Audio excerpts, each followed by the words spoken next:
നമസ്കാരം. ശുഭദിനത്തിലേക്ക് എല്ലാവർക്കും സ്വാഗതം. ശ്വേത വരാഹകൽപ്പത്തിലെ 7ാമത്തെ ചതുർയുഗമായ വൈവസ്വത മന്വന്തരത്തിലെ 28ാമത്തെ ചതുർയുഗമാണ് ഇന്ന്. കലിയുഗം തുടങ്ങിയിട്ട് 5126ാമത്തെ വർഷമാണ്.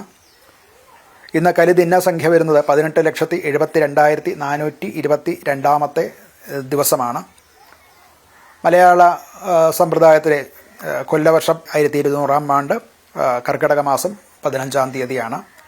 ശകവർഷം 1947 ശ്രാവണ മാസം 9-ാം തീയതിയാണ്. ഗ്രിഗോറിയൻ കലണ്ടർ അനുസരിച്ച് 2025 ജൂലൈ മാസം 31-ാം തീയതിയാണ്. ശുക്ലപക്ഷമാണ്. ശുക്ലപക്ഷത്തിലെ സപ്തമി തിഥിയാണ് ഇന്ന് വരുന്നത്. കരണം വരുന്നത് ആന കരണവും നിത്യയോഗം സാധ്യനാമ നിത്യയോഗവുമാണ്. ഇന്ന് നാൾ ഉദയത്തിന് വരുന്നത് ചിത്തിര നക്ഷത്രമാണ്. ഞാറ്റുവേല പൂയം തന്നെയാണ്.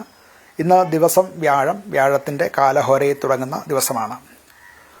ഉദയം സംഭവിക്കുന്നത് രാവിലെ 6:17:37 ഉദയം സംഭവിക്കുന്നു. അസ്തമയം വൈകിട്ട് 6:42 59 അസ്തമയം സംഭവിക്കുന്നു. ഉദയാസ്തമയങ്ങൾ മധ്യ കേരളത്തിലേതാണ്. ഏതാനും മിനിറ്റുകളുടെ വ്യത്യാസം ഉത്തര ദക്ഷിണ കേരളത്തിലേക്ക് പോകുമ്പോൾ ഉണ്ടാവുന്നതാണ്. ദിനമാനം വരുന്നത് 12 മണിക്കൂർ 25 മിനിറ്റ് 22 സെക്കൻഡാണ്. പകലിൻ്റെ ദൈർഘ്യമാണ് ഈ ദിനമാനം. അത് ഏതാണ്ട് 20 സെക്കൻഡ് വീതം നിത്യേന കുറയുന്നതായിട്ട് നമുക്ക് കാണാവുന്നതാണ്.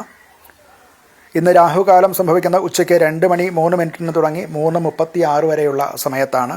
ഗുളിക കാലം വരുന്നത് രാവിലെ 9:23 തുടങ്ങി 10:57 വരെയുള്ള സമയത്താണ്. യമകണ്ഠക കാലം വരുന്നത് രാവിലെ 6:17 തുടങ്ങി 7:50 വരെയുള്ള സമയത്താണ്. രാഹു ഗുളിക യമകണ്ഠക കാലങ്ങൾ പൊതുവെ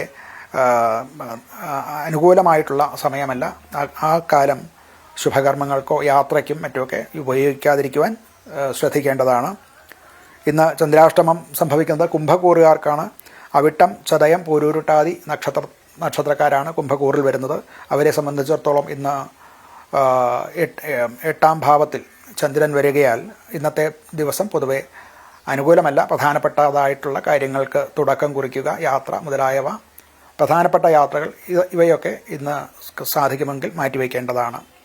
അഭിജിത്ത് മുഹൂർത്തം വരുന്നത് 12:06 മുതൽക്ക് 12:28 വരെയും തുടർന്ന് 12:32 മുതൽക്ക് 12:54 വരെയുമാണ്. 12:06 മുതൽക്ക് 12:54 വരെയുള്ള സമയമാണ് അഭിജിത്ത് മുഹൂർത്തം. മധ്യത്തിലുള്ള 4 മിനിറ്റ് അതിൻ്റെ സന്ധി ഒഴിവാക്കാറുണ്ട്. നക്ഷത്രം ഉദയത്തിന് വരുന്ന ചിത്തിരയാണ്. അത് ശാന്തി കർമ്മങ്ങൾക്കും എല്ലാ തരത്തിലുള്ള പൗഷ്ടിക കർമ്മങ്ങൾക്കും ശില്പം, അതുപോലെ പുതിയ ആഭരണം ധരിക്കുക, പുതിയ വസ്ത്രം ധരിക്കുക, യജ്ഞോപവീതം അതായത് പൂണൂൽ മാറുക മുതലായിട്ടുള്ളവയ്ക്കും കൃഷിക്കും ഒക്കെ അനുകൂലമായിട്ടുള്ള ദിവസമാണ് ചിത്തിര നക്ഷത്രം.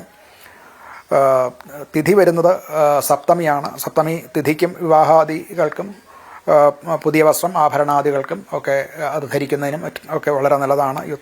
യുദ്ധത്തിനും അതുപോലെ യാത്രയ്ക്കും ഒക്കെ അനുകൂലമായിട്ടുള്ള ദിവസമാണ് സപ്തമി തിഥി.